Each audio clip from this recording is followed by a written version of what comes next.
ഈ മനുഷ്യൻ യേശുവിൻ്റെ അടുത്ത് വന്നപ്പോൾ ഇവൻ്റെ വിശ്വാസം എന്ന് പറഞ്ഞ, കർത്താവേ എൻ്റെ മകൾ മരിക്കാറായി കിടക്കുവാണ്, അവൾ നീ തൊട്ടാൽ രക്ഷപ്പെടും. ഈ കോണ്ടസ്റ്റാണ് യേശു കർത്താവ് അവനോട് സംസാരിക്കുന്നത്. ഭയപ്പെടേണ്ട, വിശ്വസിക്കുക മാത്രം ചെയ്യുക.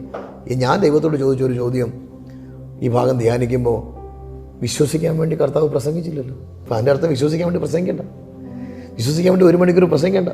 അപ്പോൾ പിന്നെ എന്തോ ഭയപ്പെടേണ്ട, വിശ്വസിക്കുക മാത്രം ചെയ്യുക എന്ന് പറഞ്ഞ് യായിറോസിനോട് യേശു പറയൂ, എടാ മോനെ, നീ വന്ന സമയത്ത് നിനക്കൊരു വിശ്വാസം ഉണ്ടായിരുന്നു. എന്നാന്നറിയോ, കാഷ്വാലിറ്റി കിടന്ന സമയത്ത് ഞാൻ വന്ന് തൊട്ടാൽ സൗഖ്യമാകുന്ന നിനക്ക് വിശ്വാസമുണ്ട്. ഇപ്പം മോർച്ചറിയിലായ വിഷയത്തെ ഉയർത്താൻ അത് മതിയെന്ന് എന്ന് പറഞ്ഞാൽ, കാഷ്വാലിറ്റിയിലിരുന്ന വ്യക്തിയിൽ നിന്ന് ഉയർപ്പിക്കാനുള്ള വിശ്വാസം, അതേ വിശ്വാസം മതി മോർച്ചറിയിലായ വിഷയത്തെ ഉയർപ്പിക്കാൻ.